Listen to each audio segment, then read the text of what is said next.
आज तक अपन लोग पढ़ा चुके हैं आपको minor, cofactor, determinant, adjoint, inverse, area of triangle, collinear, equation of line joining two points, 4.1, 4.3, 4.4, 4.5 यहाँ तक आपका फिनिश हो चुका है।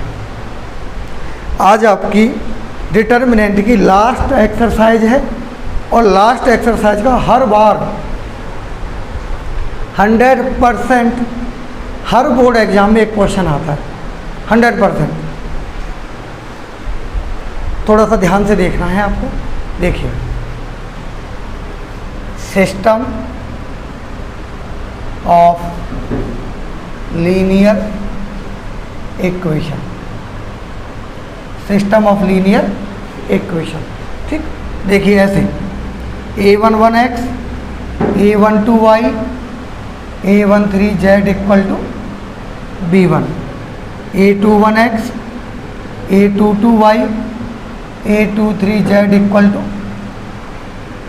a31x, 32y, 33z equal to b3, ठीक है। ऐसे इक्वेशन दिए होंगे आपको, मैक्सिमम 3 इक्वेशन देगा। बीएससी जब करेंगे तो वहाँ तो 4-4, 5-5 इक्वेशन दे देता है। पूरा लीनियर अलजेब्रा होता है, पूरा एक बुक होती है, वहाँ थोड़ा डिटेल में पढ़ाते हैं। यहाँ पर आपको इसका सॉल्यूशन पूछेगा। आप बोलोगे सर हम तो 10th में पढ़ चुके हैं, उससे कर दें, तो 10th में नहीं पढ़ना है, यहाँ पर मैट्रिक्स मेथड से सॉल्व करना है। कैसे सॉल्व करेंगे? पहले इसको आप ऐसे लिख सकते हैं, a11, 12, 13, 21, 22, 23, 31, 32, 33, x, y, z, b1, b2, b3। देखना, मल्टीप्लाई करेंगे आप इसका इसके साथ इक्वल टू पहला इक्वेशन, इसका इसके साथ दूसरा, इसका इसके साथ, तो आप इसको मैट्रिक्स फॉर्म में लिख सकते हैं कि नहीं? बताइए, कोई दिक्कत है?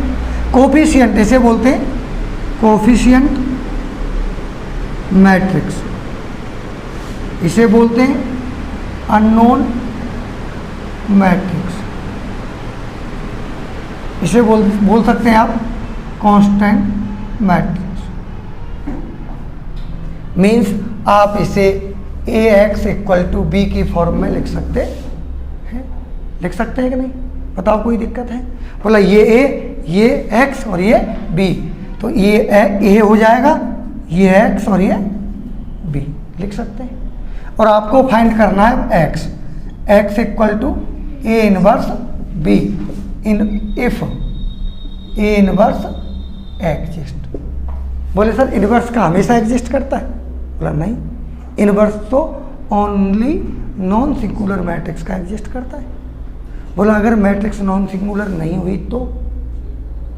अगर मैट्रिक्स नॉन सिंगुलर नहीं हुई तो क्या करेंगे? बोले फिर उसको देखना पड़ेगा।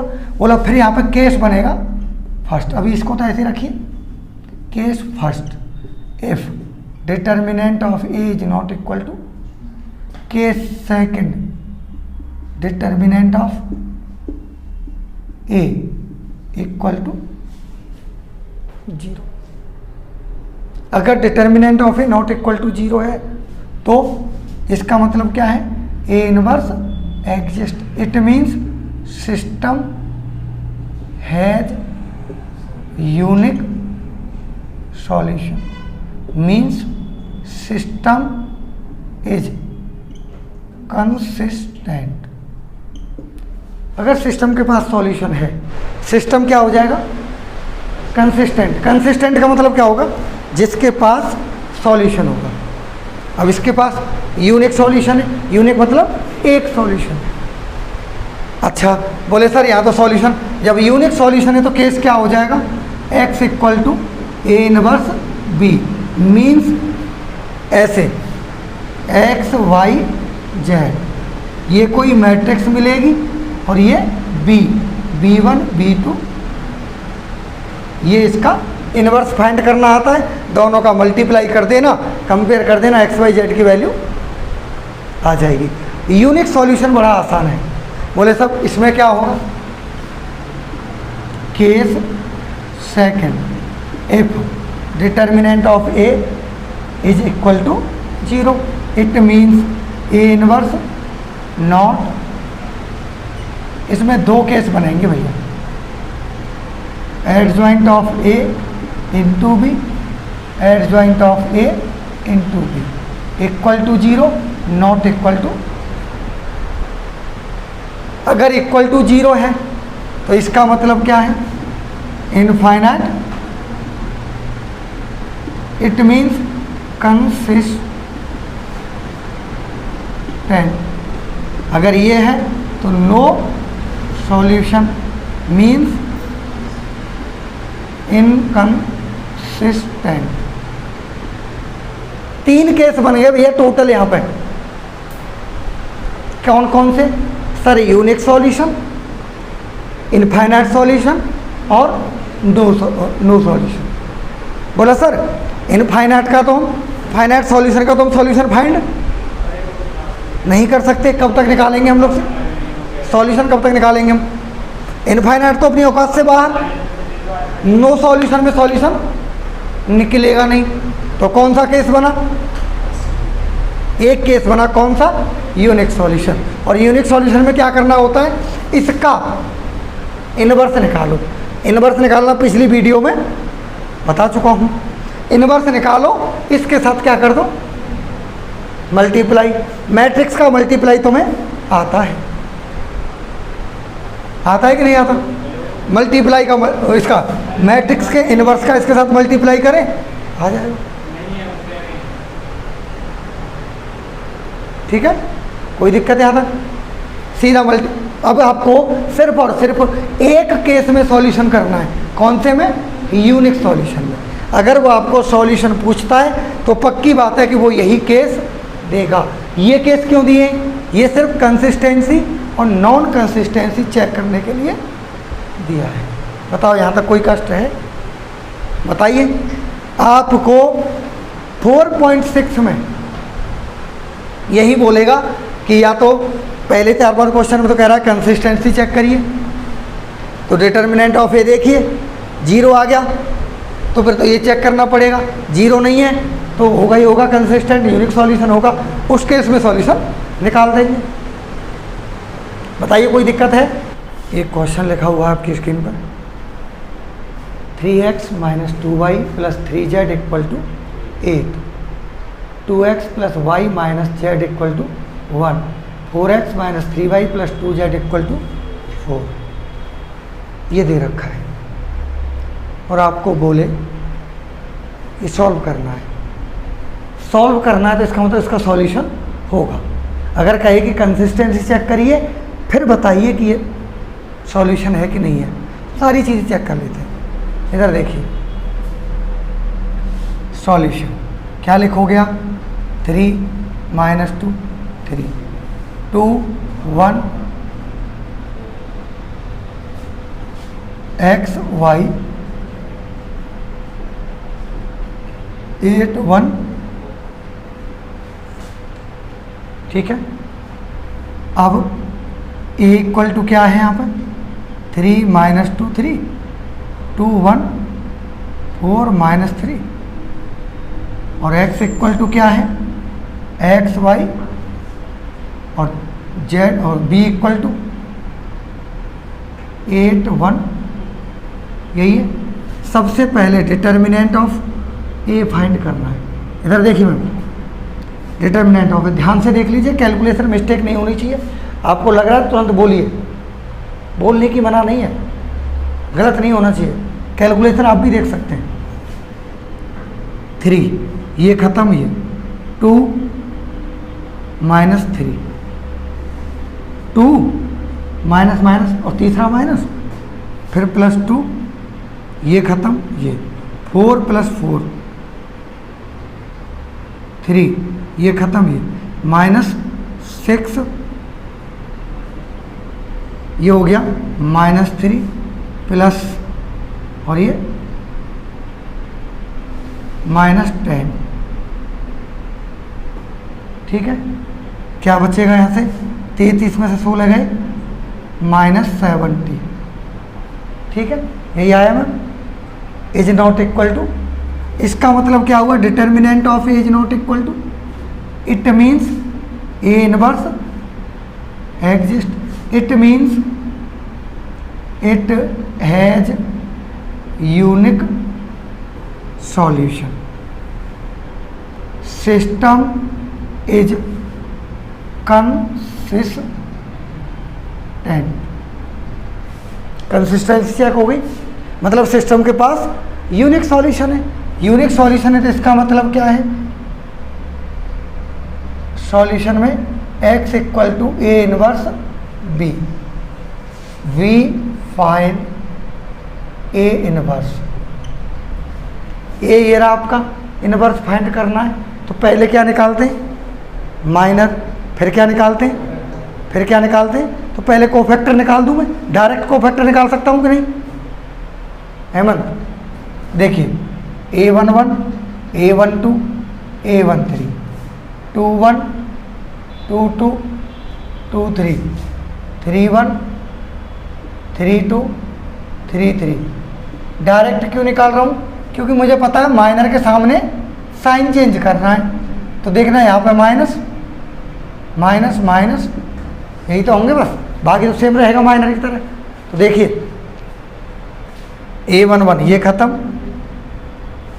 ये ख़त्म, -2 + 2 - 3 -1 बचेगा। यहाँ पे क्या होगा, ये ख़त्म, ये 4 + 4 8, ठीक है। 1 3 -6 -4 -10 हो गया कोफैक्टर डायरेक्ट। मोहित डायरेक्ट कोफैक्टर निकालो, साइन चेंज करने होते हैं माइनर के सामने, तो मैंने साइन पहले लिख दिया, एक स्टेप क्यों बढ़ाए हम बेकार में। अब 2 1 2 और 1 -4 + 9 -4 + 9 क्या बचेगा 5, 2 2 2 और 2 6 -12 6 -12 2 3 -9 + 8 -1 माइनस माइनस प्लस हो गया। अब 3, जिनको इन्वर्स नहीं आते वो भी देख लेना, 3 1 2 -3 3 2 -3 -6 -9 3 3 3 + 4 7। यही आए बेटा, देखिएगा कोफैक्टर ठीक है ना, कोई दिक्कत। इसके बाद एड जॉइंट पूछ रहा है, ये क्या हो गया आपके कोफैक्टर,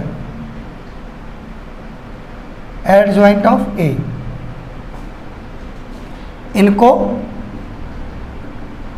ट्रांसपोज करके लिखिएगा,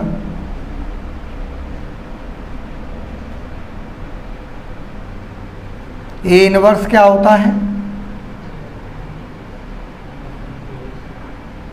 -1/17 -1 -8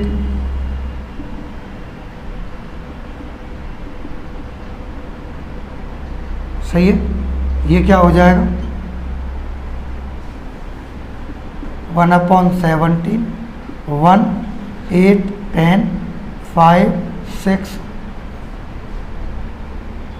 -1 1 -9 माइनस का मल्टीप्लाई अंदर कर दिया, कोई दिक्कत है यहाँ तक।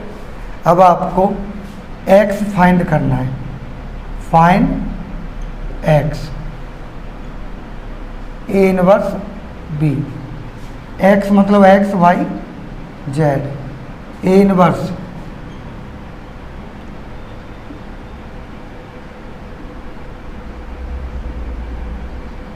और b क्या है आपका 8 1, क्या आएगा मल्टीप्लाई देखना 8 और 5, 8 5 और 4 17, ठीक है। उसके बाद 64 और 6 70 माइनस 36 क्या आ जाएगा 34, 80 माइनस 1 माइनस कितना बचेगा 51, यही बचेगा ना, कोई दिक्कत है यहाँ तक। और 1/70 बाहर चल रहा है 17, क्या हो जाएगा x y z equal to 1 2 means x equal to 1, y equal to 2, z equal to 3, यही आ रहा है आंसर। बताइए कोई दिक्कत है? सिर्फ क्या कर, मैंने पहले ही बोल दिया था, उसी दिन क्लास खत्म कर दी थी मैंने, जब बोल दिया था कि आपको सिर्फ इनवर्स निकालना है। भाई इनवर्स निकाल के मल्टीप्लाई करना तो तुम्हें आता है, इससे ज़्यादा औकात नहीं है पूछने की। ज़्यादा से ज़्यादा क्या करेगा, एक क्वेश्चन और बताता हूँ इस टाइप का। देखिए दोस्तों, इस टाइप का क्वेश्चन अब की बार बोर्ड में आया था, बोर्ड में इस टाइप का क्वेश्चन आया था। और इसमें यूज क्या होगा कि आप जानते हैं एक बात, A B A equal to identity, it means A inverse equal to B या B inverse equal to A. ये कॉन्सेप्ट यूज होगा इनवर्टिबल मैट्रिक्स का। A B equal to B A equal to identity हो तो या तो A B का inverse होगा या बी ए का। बोले सर हमें इसमें क्यों जरूरत पड़ेगी, वही बता रहा हूँ, देखिएगा। उसने क्वेश्चन में क्या बोला है, यूज प्रोडक्ट इतने, मतलब इनका प्रोडक्ट यूज करके सिस्टम को सॉल्व करिए। इसका मतलब क्या है कि कहीं ना कहीं इसके प्रोडक्ट का इस्तेमाल हो रहा है। तो सबसे पहला काम क्या होगा मेरा कि सर हम पहले मल्टीप्लाई कर लें, और मल्टीप्लाई करना तो आप जानते हैं, मैं कर लूँ, नहीं जानते हो तो पीछे वाली सारी वीडियोज एक बार मैट्रिक्स की और देख लें। आज तीसरा और चौथा चैप्टर कंप्लीट डल जाएगा यूट्यूब पर, सब लोग देख लें जिन्होंने नहीं पढ़ा है, ठीक है। देखिए 1 - 1 2, 0 2 -3, 3 - 2 4, -2 0 1, 9 2 -3 6 1 -2, मल्टीप्लाई करना -2 -9 +12, 0 -2 +2,